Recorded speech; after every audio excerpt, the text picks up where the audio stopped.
This is Theater Talk. I'm Susan Haskins. Tonight, a man whose mere presence in the audience sends terror into the hearts of theater people. And here to introduce him, my co-host who can be a bit unsettling himself, Michael Riedel of the New York Post. Well, Ben, I'm absolutely terrorized right now, sitting across from you. With a stroke of his pen, he can cost producers millions of dollars. He can turn a little unknown chorus girl into an overnight sensation, or he can bury the hopes and dreams of any aspiring young playwright with one review. As the chief drama critic for the New York Times, Ben Brantley is the most powerful reviewer in America, if not the world, and I'm very happy to have him tonight on Theater Talk. So we built you up into this totalitarian figure. Yeah, I'm just going to cower for the next half hour. Right. Well, welcome to Theater Talk. Thank you very much. Let's first talk about the power that you have. I mean, there's no denying, as the chief drama critic of the New York Times, the entire theater world hangs on literally every word you write. Are you aware of this power? Does it influence when you sit down to write a review, or do you try to put it out of your mind? I do try to put it out of my mind. I think also it's less true, certainly, than it used to be. Why? I think Broadway's sort of a self-propelling organism now, and they've learned how to pitch, especially a certain kind of, the so-called theme park musical, in a way that goes over the heads of the critics. And I don't think they're aiming at people who necessarily read the New York Times. Naming no names.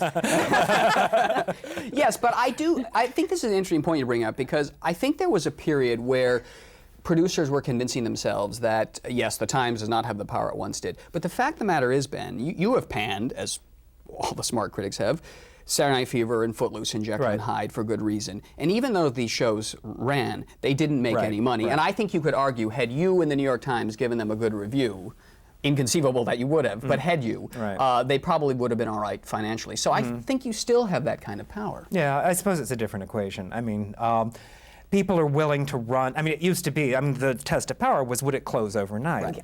And when was the last time that actually happened? I mean, the last time it should have happened was a few months ago, but Susan could not do it. Yeah. Yeah. No. I mean, you're right. The marketing has changed, but I do think the power is there. Do you enjoy the power though? No. I mean, not in itself. It doesn't seem very real to me. I love the job. I absolutely adore it. I love doing the research for it. And also, you can never be bored in the theater because you have to pay attention in this job. So even if it's the worst thing in the world or the deadliest thing in the world, your mind is going, why is this bad? Why is this deadly? So it keeps you engaged. I actually like the writing, which I didn't necessarily in my earlier incarnations as a writer. And you really never go, I want to get out of here. I can think of a couple of instances. But isn't it nice, though, to know that if you're not having a good time, you can sock it to them at the end of the day? I nearly always feel bad for them. I mean, especially feel bad for. Tend to feel less bad for the playwrights, even though it's their baby up there. But the actors who are dying in front of you, I mean, there's nothing more mortifying. And I like that about you, that you don't go to knock down the actors in a cruel way. Well, no, I would never go. I mean, for their breast or their nose. We leave that to John Simon. He's got that base pretty well covered. But the flip side of the power, I mean, I'm sort of interested in the destructive aspect of power. But the power that you have, which is as important, probably more important, is you have the ability to draw people's attention to a small work off Broadway that they might not see. You have the ability to turn, as I said at the introduction, an actress no one has ever heard of before into someone who's going to have a career. I mean, that must give you some satisfaction. It's nice when it works. I mean, especially if it works out well for them. I mean, obviously the most notorious example was when I saw Squonk at PS 122, but wrote a review in which I went back and read it, in which I made it very clear this would be fine for tourists who want to see something they think is, quote, hip off Broadway. There was no way it was going to survive on a big stage. Did you feel guilty about that? I felt bad. I didn't feel guilty. I felt I'd been misread. But when I, for example, reviewed Richard Maxwell, and we gave it big play, because I think he's an important theater artist, I said, attention, please, this belongs off Broadway only. And I sort of feel now that I have to say that, right? Yeah. But I mean, look, no one can blame you for that. If producers are so dependent on what the Times says, I've always said live by the Times, die by the Times. You were clear in the Squonk review that you enjoyed this little tiny thing, and then when it moved to Broadway, you said what everyone thought it can't be supported in No, of course a larger not. It gets space. lost. I mean, this is a show that it was an environmental production that had the actors running behind people, popping out. And when it's, PS 122, which is what, 60 people. And then you move it, you multiply that by 10 at least. I mean, that's just overwhelming for them. What is your influence like within the Times? When Frank Rich, your predecessor, had the job, it was often said that if Frank Rich gave a rave review to a show, something like Sunday in the Park with George, you would read endless stories on Sunday in the Park with George. The Times, as an institution, would put itself behind a show.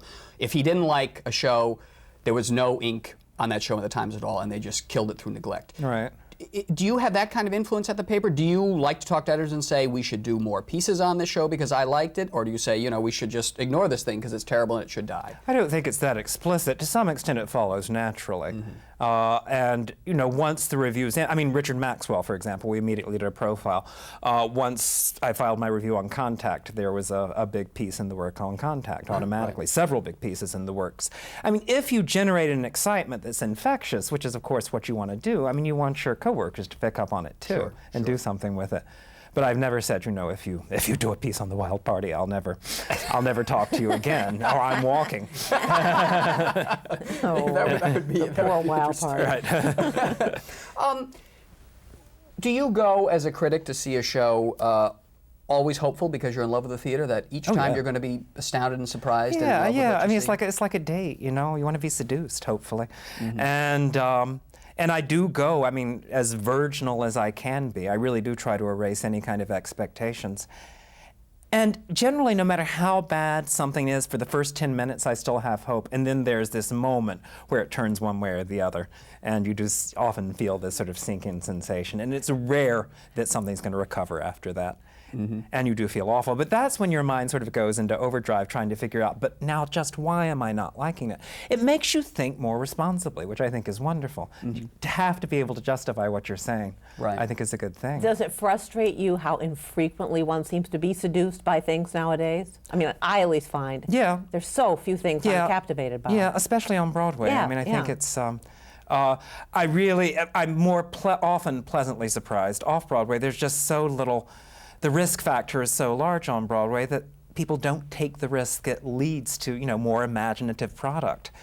So that's a little sad. I mean, the first 10 minutes of The Lion King, I was blown away by. I just didn't expect it to be that beautiful and that different. After that, I was less enchanted by it. That's something that didn't hold the momentum for me. But at least it was, wow, a whole new vocabulary. Yeah. But you made that clear in your review. I mean, the review started off the way The Lion King starts off, as this is exciting, all that, but here are the flaws of the show. Right. Do you read, and are you influenced at all by things that your colleague Jesse McKinley writes in his column, or I write in my column in the Post, behind-the-scenes stuff, like the Seussical, for example? Are you aware of all the problems that these shows go through, and do you factor it in when you analyze this show? Well, sure, yeah. I mean, to some extent, because you want to know what's gone on. I mean, if the leading lady died the night before, I mean, you should be aware of that. So you don't come down from Mount Olympus, I don't pay attention to the gossip, I don't know what's going on.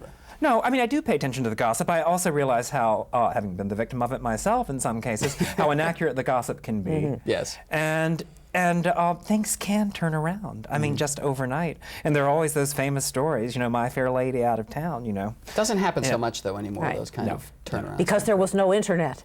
That's a joke. All right. Oh, yes. You've been writing about that. That's an interesting subject. I blame everything on the internet. It absolves me of all guilt for destroying the show before it opens.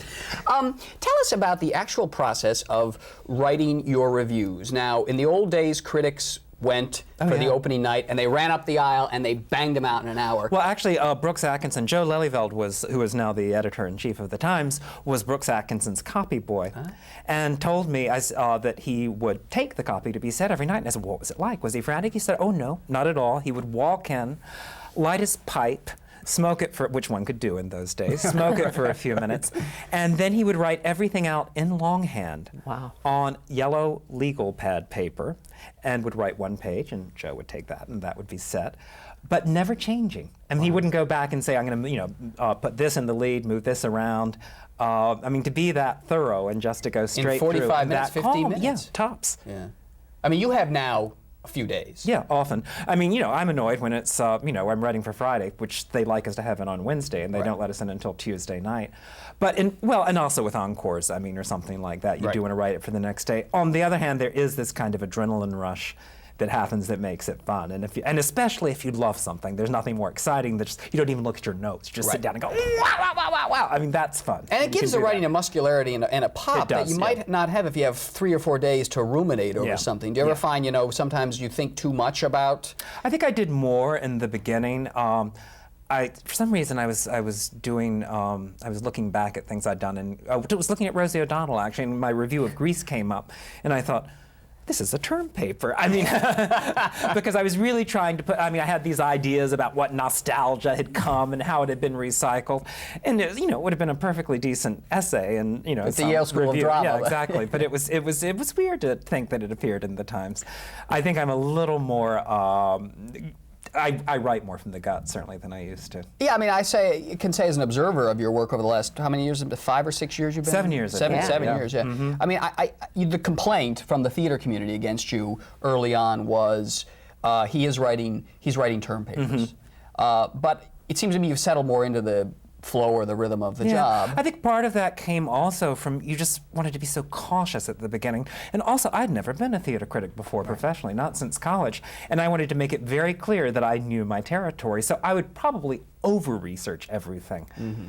I would go to the Theater on Film and Tape archives at the Library of Performing Arts, watch everything that I could that a director had done. So I was as referenced as you could get. I was, a porcupine of references. And cramming it all into this paper review. Yeah, and trying to sort of give it that kind of resonance, which I think did serve the purpose of deflecting some critics. I just didn't want to be caught with my pants down in any way, and certainly that complaint, at least, was never made. But now that you've settled in the job, it's sort of like... Yeah, my pants are around my knees. And I write that review anyway, so screw you. I don't care.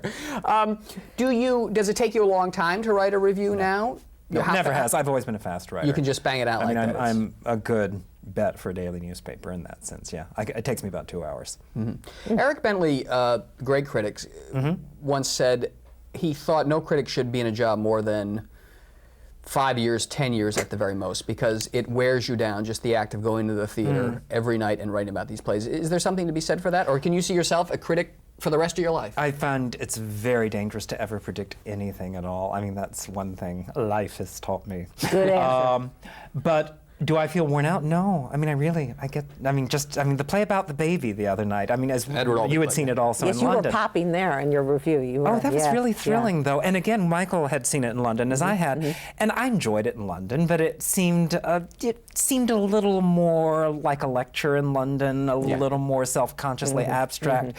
Whereas suddenly it had just turned into this great, joyous theatrical experience. When that happens, I still get thrilled. New York is a city of critics. It really is. A critic's manqué in any case. And just listen to people arguing when you're standing in line for the movies. Yeah. And I think for most of us that never really dies. I think that's what's great about this city. That's why I came here, to be with other people like that. So no, but I do pace myself. At the times we do have the luxury of not having to cover everything, the chief critic. You can parcel it out. Yes, pick and choose what you want to. Why is it that the Broadway review will come right away, but off-Broadway is put off and not so important? I know it's the money. Is that the whole thing, that the commercial stakes are higher? No, not necessarily. I think usually we try to get the, if it's, one of the standard institutional theaters, the Public Theater, Lincoln Center. You get out the next We do get it in the next day. There are a lot of people vying for space, though. If you had a classical music critic on, for example, I'm sure he or she would give you an earful about how long their things are held and finally killed.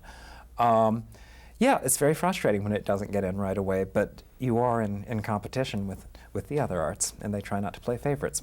But it's amazing, though. I talk to people in the theater world. They really still live and die by what you guys say in the Times. They go with trepidation to pick up that paper, because it does mean whether or not they're going to have a run, and in some cases, whether or not they're going to have a career. Well, they used to have the Times out in the, you used to be able to get it in the lobby of the Times at 10:30 or 11. And once I was coming back from my office, I'd stop by after seeing something, and there was someone from Bono O'Brien Brown with a whole little little crew of their Brownites, reading Titanic, the review of Titanic. Sure. Which you didn't like. Well, which I started off by saying it's not, it doesn't sink, and everyone went, yay, and they said, on the other hand, that's the best it could be said for it. And I went, ooh. It was quite cute. There's a wonderful scene in the movie Moon Over Broadway of the press agent Adrian Bryan Brown getting the Times. It's fabulous. Oh, right, I remember that. Yes. Yeah.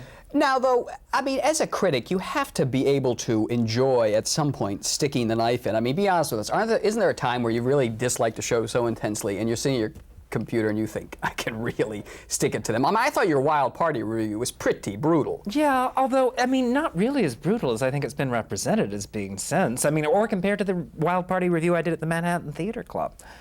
Yeah, I suppose in the minds of the people, when they're getting the bad review, it gets amplified and exaggerated when they run your review over and over again. I mean, it gets distorted. I think had I seen the one from the public first, it might have made a difference. But they were both so one note. Nothing developed in either one. And I know it has great fans, especially actually both of them have their supporters. But Decadence should be fun, as far as I'm concerned. This was so preachy and so dreary. I love my life while I'm having sex and having a miserable time. It's. But I remember your Annie Gets Your Gun review. Yeah. I mean, that was brutal too. And I know, talking to the Weislers, that they feel that you're out to get them with the Seussical, with Grease, with Annie Gets Your Gun. Right. I mean, do you think, another Weisler show, I'm going to hammer these people? I mean, Chicago. Well, you like that. I adored it. Of course, they just sort of moved it. And that was good. Yeah, it's marvelous. Yeah. I'm going back to see it again. It always gives me a high. People are always imagining their agendas. I can honestly say I have never gone in thinking, ooh, another Weisler show. Some people do, but maybe not you. I really don't. It's, Annie Get Your Gun, I just thought was outrageously vulgar, the staging of it. Although I'm going back. I'm going to go see Reba. To see Reba. Yeah, I want to see Reba in it. No. I mean, George Wolfe took over Charlie Rose to say that I was, out to get him specifically, and I thought, does he remember my review of Bringing to Noise, Bringing to Funk? You've been in this rack long enough to know they only remember the bad stuff. Right. Well, I have to tell you, I was at a panel the other night, and Michael John LaCusa called you an imbecile for not liking the Wild Party. You don't personalize these things. No, I guess it comes with the job, the territory, right? And also, he has to think that. I mean, I think he should. I think it's healthy for him to think that. Of course, he's an imbecile to think that, but I think he should. I think not only it's his right, but I think it's a necessity. Because he has to go on. Of course. Yeah. But when you're hammering something, do you just get a thrill for the kill at all? Is that a part of your personality? Is it part of any critic's personality? The personality? kill is when you can get a good line out of it. Yeah. When Take a it's cheap shot? satisfying. Yeah, I mean, when I just did The Unfortunate Time and Again, and their two little twin pianos, it was so sad. But I remember thinking at one point, this is just like a music box that won't stop. And I thought, ooh, a lead. There's the line. Yes. That's right. And does it occur to you that a line like that you think, ooh, a lead, is going to be seared into the minds of the people who wrote that show for the rest of their lives? Yeah, I guess so. But then, I've known, I don't fraternize with theater folk at all, but I have friends of mine who do say that there are people who can quote entirely, whatever's been written about them in the Times. Will just recite it as if it were poetry if it's good, and the Kabbalah if it's bad. But that kind of amazes me. If I were, I would think the healthiest thing would be not to read reviews, basically, especially if you're an actor. Really? Because I think responses to actors are so personal. And I think there's some that are cool enough that they can actually benefit from it. But I think it's probably better to have an intermediary to say, well, it's not great, but Now, every critic has certain favorites, whether they be a favorite playwright or a favorite actor or actress. When you go to see, I know you like Leah Delaria, for example, or you like Kristen Chenoweth. When you go to see a performer or a playwright whose work you admire, and the play or the performance is not really as good as it should be, do you find yourself pulling your punches at all, giving this person the benefit of the doubt? No. You might not do that for a playwright whose work you really don't have much respect for. Oh, I suppose. I try to give everyone the benefit of a doubt. I'm a great fan of Christopher Durang, and when Sex and Longing came along, I just, I was horrified by it, as was, pretty much the rest of the world. But I think I expressed that horror quite strongly, while finally at the end saying, but this is a great playwright here, a very, very influential playwright. So when something like Betty's Summer Vacation comes along, which is an absolute delight, that's such a relief.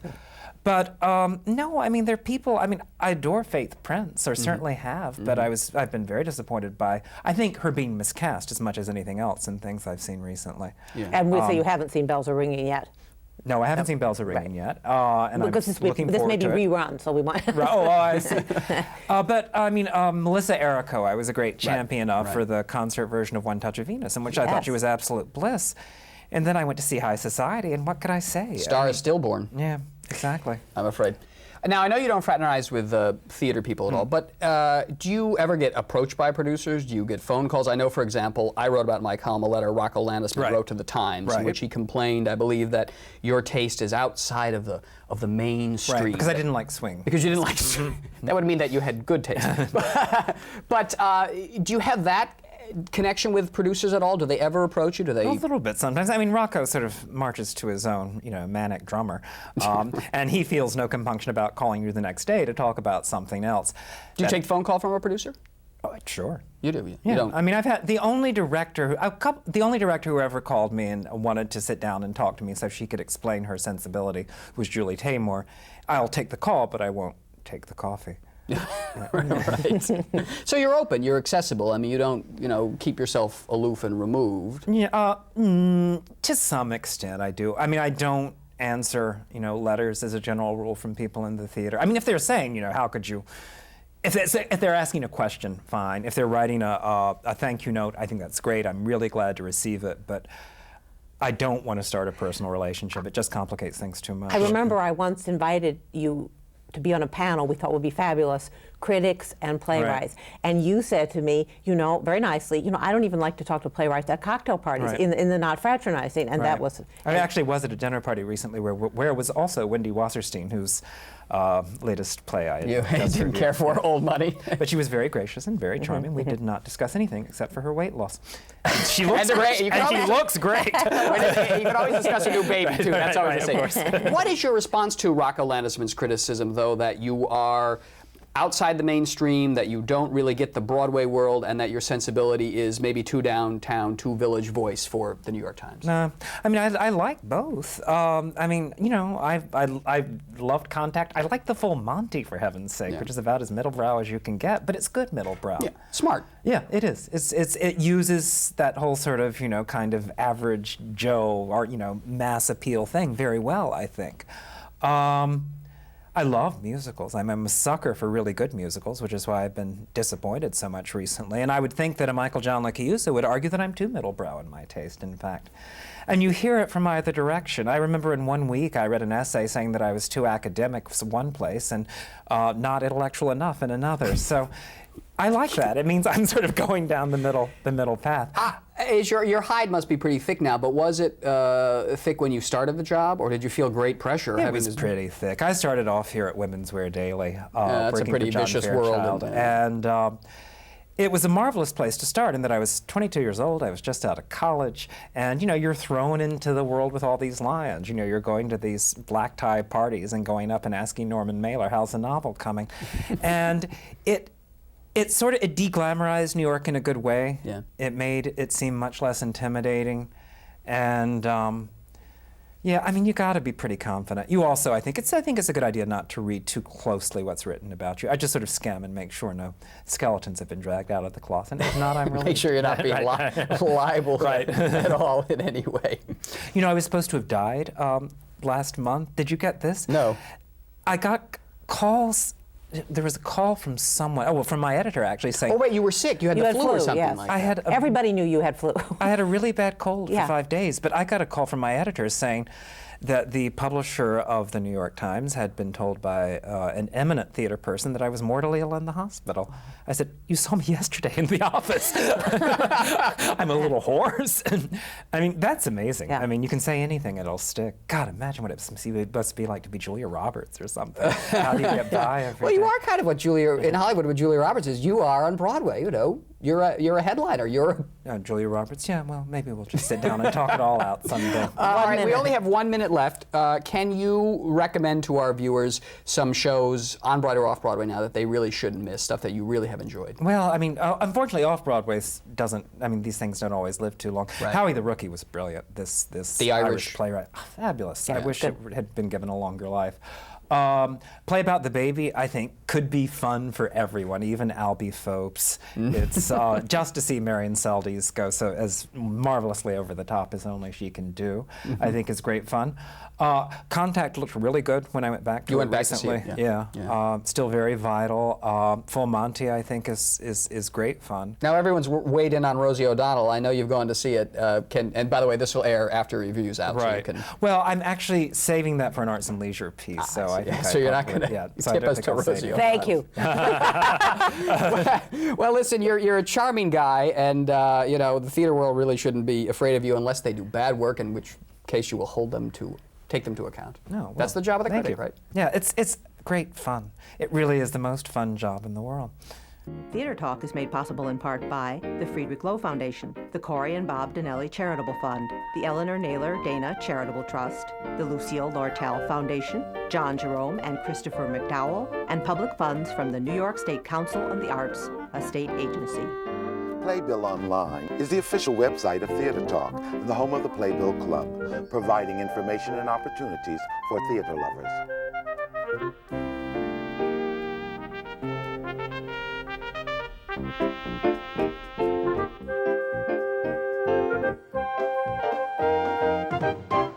We welcome your questions or comments for Theater Talk. Thank you and good night.